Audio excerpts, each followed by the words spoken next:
ठाकुर ने क्या किया जरा देखा? आपने सब बिगाड़ दिया। उसे गांव भेजने की जरूरत है। क्या हम ये सब्जी मेहमान को परोस सकते हैं? बताइए मुझे। माँ, ओ माँ, यहाँ आए आप। माँ, आपको और ताई जी को बाबा ने अभी बैठक खाने में बुलाया है। क्यों? वो बाबा के कोई खास मेहमान आ गए हैं इसलिए। बाबा आ सकती हूँ? हाँ, आओ आओ आओ। माँ, आ जाओ। आओ आओ प्रभा।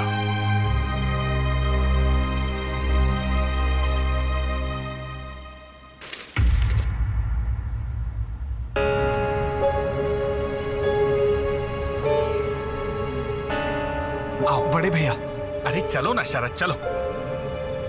मैं यहाँ पर एक बड़ी गलतफहमी ठीक करने के लिए आया हूँ। देखिए, आप सबका अपमान करने का मेरा कोई उद्देश्य नहीं था और हम नहीं चाहते ये संबंध टूट जाए। हाँ, मेरी पत्नी से एक गलती हुई आपको चिट्ठी लिखकर।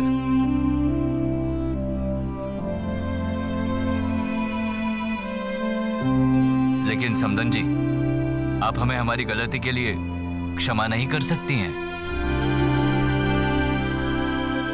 अरे आप ऐसे क्षमा क्यों मांग रहे हैं अक्षय बाबू? देखिए, शादी में इस तरह की 2-4 गलतियां हो जाती हैं। एक मिनट भाभी, आप समधी जी के लिए खाने पीने का बंदोबस्त कीजिए ना। वो कितनी दूर से आए हैं। हाँ हाँ हाँ, हाँ चल। ओ माँ, तुम यहाँ पे देख रही हो ताई जी? आपके मंझले बेटे को भूख तो है पर जताना नहीं है। क्यों रे? खबर मिलते ही भागा भागा आ गया। कभी नहीं बड़ी दीदी, ये सब बड़े भैया का काम है, वही मुझे यहाँ खींच कर लाए। अब मिल गई खुशी। शरद, शरद, मैं कह रहा था कि बहुत देर हो गई है। देजी से कहिए दोपहर में भोजन करने के बाद ही जाए। मैं जरा रसोई घर जाती हूँ। ठीक है, ठीक है। ये समदन जी की राय तो कुछ पता ही नहीं चली। क्या वो शादी के लिए राजी नहीं है? नहीं अक्षय बाबू, आप बिल्कुल चिंता मत कीजिए। आप निश्चिंत होकर बैठिए। शादी यहीं होगी, ठीक है? मैंने आपको वचन दिया है और मैं अपने वचन से पीछे नहीं हटूंगा। आप बैठिए, बैठिए, बैठिए, बैठिए। हाँ हाँ, बैठ रहा हूँ, बैठ रहा हूँ। सतीश, शरद, क्या कर रहे हो? कुछ नहीं बाबा, पढ़ रहा था। देखो शरद, अब हमारे हाथ में समय नहीं है। मुझे कुछ सवाल पूछने हैं तुमसे। तुम्हारी माँ भी आ रही है, तो उनके सामने तुम बिल्कुल सच कहना, ठीक है? हाँ हाँ चल, हाँ चल। मेरे लड़के को उन्होंने सम्मान नहीं दिया है दीदी, और इसलिए मैंने शादी के लिए मना कर दिया। आपके देवर जी तो मुझे बिना बताए सब कुछ तय करके आ गए हैं, तो अब इस मामले में मेरी क्या जरूरत है? देवर जी कहाँ सब कुछ ठीक करके आए हैं? अगर ठीक ही करके आते तो क्या देव बाबू तेरे पास आकर माफी मांगते? मैं सही हूँ ना देवर जी? भाभी, आप उनसे कहें कि शरद से उसके दिल की बात पूछें, मुझ पर गुस्सा ना करें। वो क्या कहेगा? जब मैंने इनकार कर दिया है तो शरद मेरे विरुद्ध जाकर ये शादी नहीं करेगा। हे भगवान, अब मैं क्या करूं? देखो प्रभा, बेहतर यही होगा कि हम अक्षय बाबू को आज ही अपना फैसला सुना दें। अरे उनका भी तो कोई सम्मान है। उदालिया के घर में विवाह के साथ शरद की काफी बातचीत हुई है, और वो भी संबंध तय हो जाने के बाद। उसके बाद भी अगर छोटी मोटी गलतफहमी के कारण ये शादी टूट जाए तो विवाह की बेइज्जती नहीं होगी क्या? ये बात हमें भी समझनी चाहिए। अगर मैं लड़की की माँ होती तो उनकी पत्नी की तरह चिट्ठी लिखकर नहीं भेज देती। और इसीलिए तो अक्षय बाबू खुद हमारे घर में आके हमारे सामने क्षमा मांग रहे हैं। उस चिट्ठी की वजह से वो आज बहुत शर्मिंदा हैं। क्या इतना काफी नहीं है प्रभा? बात क्षमा मांगने या ना मांगने की नहीं है। आप पहले से ही मुझे गलत समझ रहे हैं। शरद बेटा, तुम्हें बुरा नहीं लग रहा है क्या? ऐसा नहीं लग रहा कि शादी के बाद उस घर में तुम सबके सामने छोटे बन जाओगे? देखो, पंडित जी आने वाले हैं, कुछ अच्छे रिश्ते लेकर आएंगे। अगर तुम कहो तो हम कोई और लड़की ढूंढ लेंगे।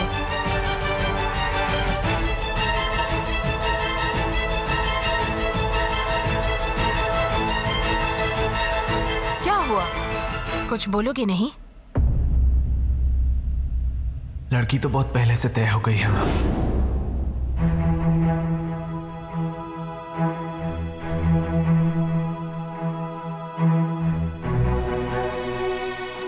आप सभी तो बोलते थे जन्म मृत्यु और शादी विधाता के हाथों में है। आप सबके सामने मैं इससे ज्यादा कुछ बोल नहीं पाऊंगा माँ।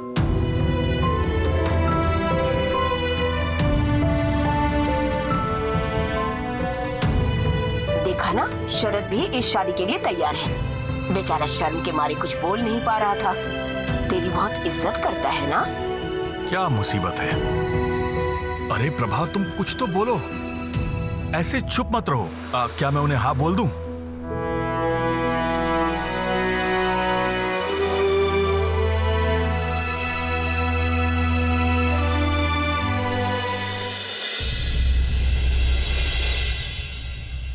एक बात पूछ सकता हूँ चारू? मैं आज साहेब जैसा नहीं दिख रहा ना?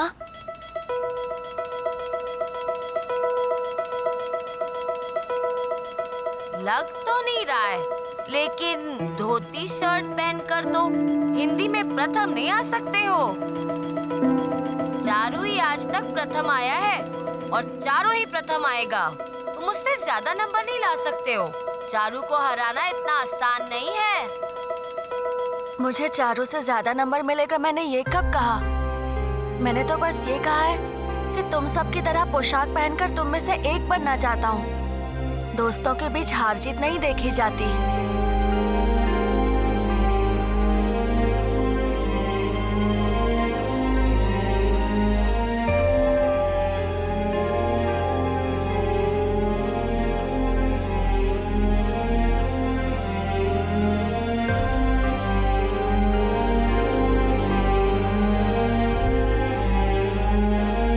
तुझे ये सब बातें कहने की क्या जरूरत थी? जीते ने तो ठीक ही कहा है। अच्छा हुआ अपनी जगह पर खुद चला गया। देखा नहीं कैसे चुपचाप पीछे जाकर बैठ गया।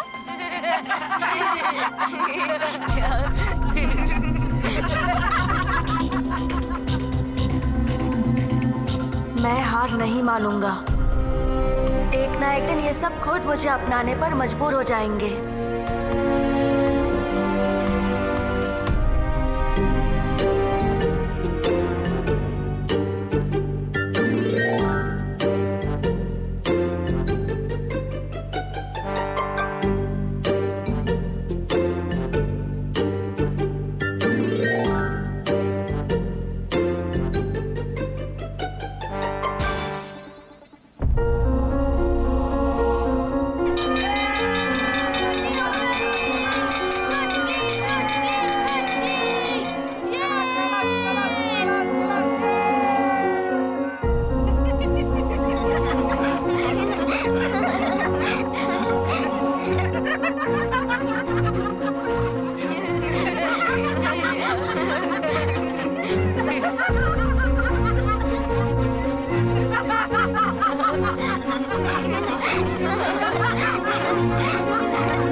रुको सुभाष।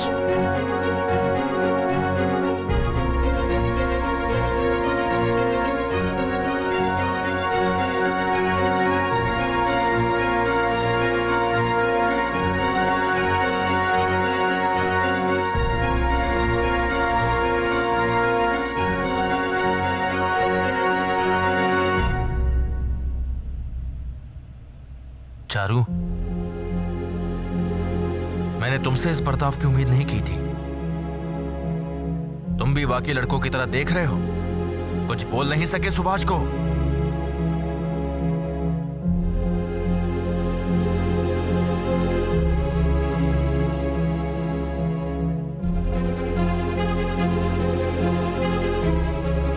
सुभाष, तुम्हारे पीठ पर यह कविता लिखकर चिपकाते वक्त तुम्हें पता नहीं चला?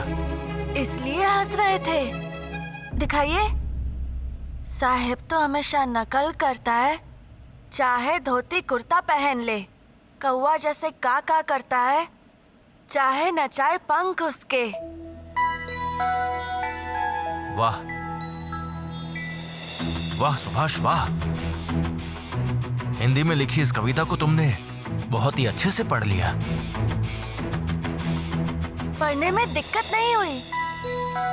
कितना अच्छे से फटाफट बोल दिया मैंने। इसका मतलब मैं अब हिंदी पढ़ सकता हूँ। तब तो सब मुझे लेकर ऐसी कविता नहीं बनाएंगे ना।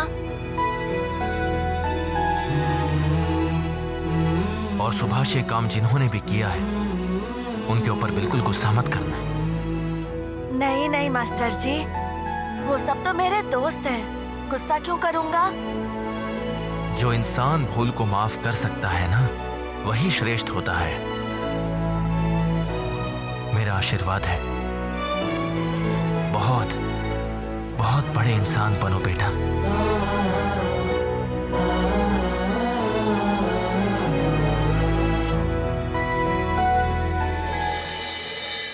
पिंजरे के अंदर थी अनजान चिड़िया, फिर कैसे आती जाती।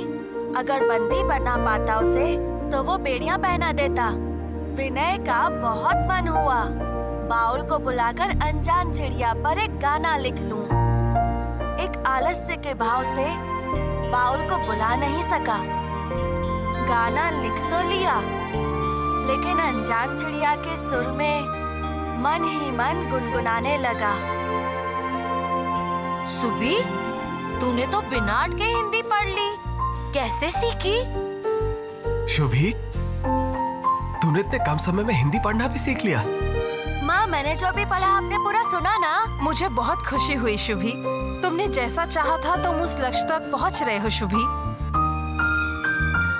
चलो भांजो, अब सुबी को जम के पकड़ते हैं और किस किस को हिंदी पढ़ाया है पता करना होगा कि नहीं। हाँ सही कहा। चल शुभी, मैं तुझे एक एक करके हिंदी लाइन पढ़ने के लिए कहूँगा और तू मुझे वो पढ़कर सुनाएगा, ठीक है?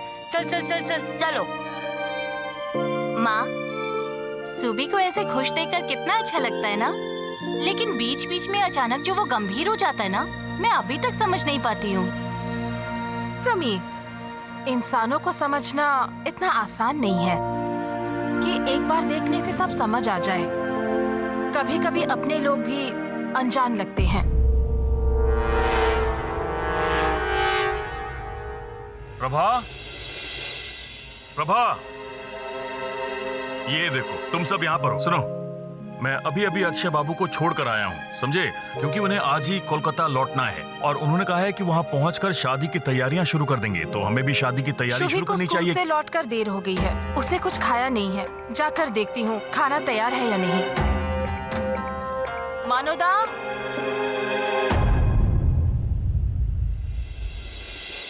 जागो, आगे बढ़ो। अपने लक्ष्य तक पहुंचने तक रुकना मत। अब तो मैं ये पूरी किताब अकेले पढ़कर खत्म कर सकता हूँ छोटा मामा। ये सब बाद में कर लेना। पहले ये पोशाक बदल कर आओ। हाथ पैर धो लो। ये लो। अच्छा शुभी, ये पोशाक पहनने पर चलने फिरने में कोई दिक्कत तो नहीं आ रही है? नहीं माँ, बल्कि आराम मिल रहा था। ठीक है, चलो अभी ये पोशाक बदल लो। ये लो। ठीक है, बदलता हूँ। तुम क्या सोच रहे हो छोटो मामा? सोचू नहीं तो और क्या करूँ सुबी। तू तो अभी अभी स्कूल से लौटा है, इसलिए खाना भी मिलेगा। लेकिन मुझे क्या वो ऑमलेट मिलेगा फिर से? माँ, छोटो मामा को भी ऑमलेट दो ना। छोटो मामा, आज मैं इतना खुश हूँ कि तुम्हें अपने हाथ से ऑमलेट खिलाऊंगा। तुम बस लेटे रहना और फिर मैं तुम्हें ऑमलेट खिलाता रहूंगा, ठीक है ना? सुबी, शुभी, रोनो को इतना भी पसंद नहीं है कि वो लेटा रहेगा और तुम उसके मुंह में ऑमलेट का टुकड़ा भरते रहोगे। नहीं मतलब अब से मैं तुझे कुछ भी नहीं कहूँगा सुबी। अरे रोनो, छोटा मामा, अरे शुभी, सुनो पोशाक तो लेते जाओ। ये देखो पोशाक लिए बिना चला गया।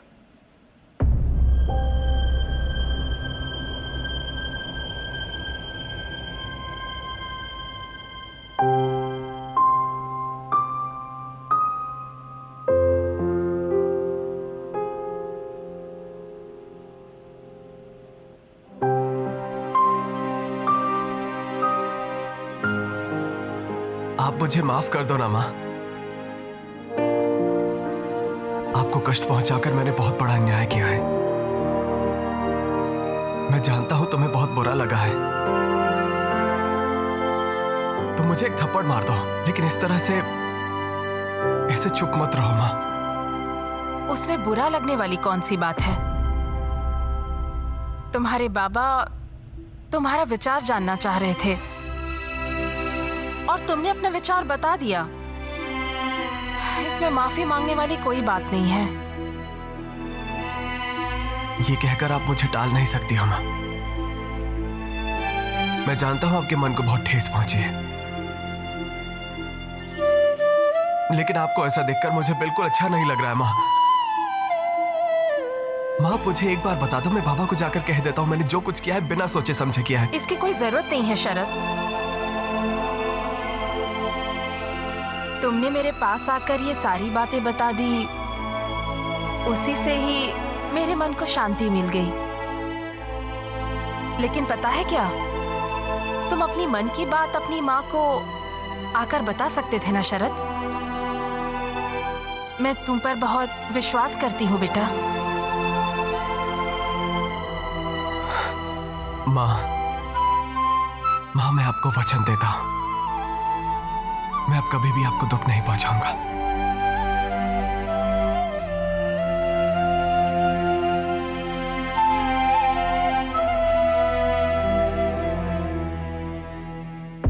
अलख निरंजन। साधु बाबा,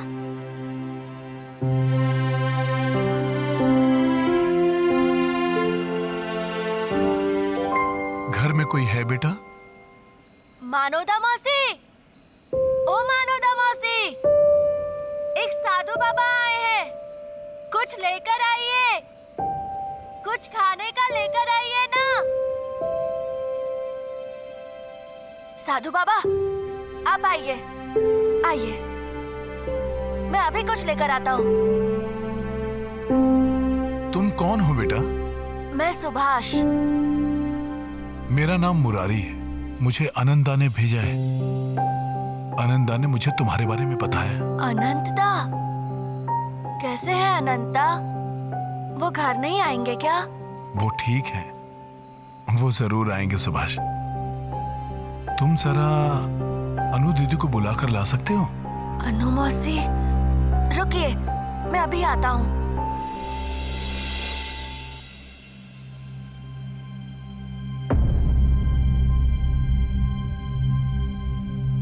अनु मौसी, ओ अनु मौसी।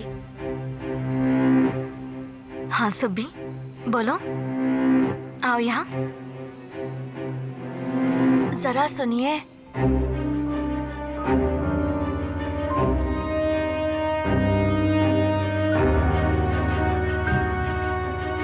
क्या? मानोदा, तुम यहाँ पर हो? जाओ, जाकर अंदर से साधु बाबा के लिए चावल लेकर आओ।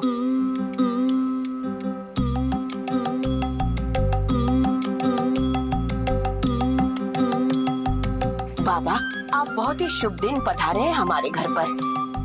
प्रमी, जाओ जाके उनके पैर छू कर आओ। नहीं नहीं नहीं नहीं नहीं। क्यों बाबा, आप पैर छूने क्यों नहीं दे रहे हो? ये सब तो मेरी माँ की तरह है, ये प्रणाम करेंगे। साधु वेश में आकर तो बड़ी मुसीबत में पड़ गया। आप प्रणाम क्यों नहीं करने दे रहे हैं बाबा? प्रमी, उनसे तुम इस तरह की बात मत करो।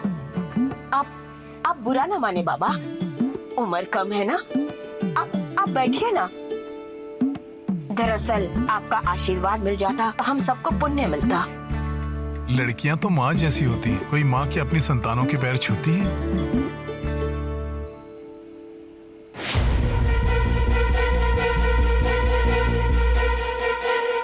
आपका दिया दान ही तो सब कुछ है, लाओ। दीदी, साधु बाबा आए हैं इसलिए मैंने थोड़े चावल। हाँ हाँ, दे दो उनको। लीजिए। वहां पर सब ठीक है ना?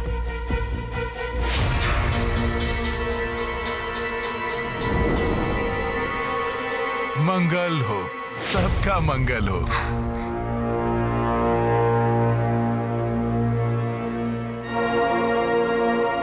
अनु मौसी को इन्होंने क्या दिया होगा?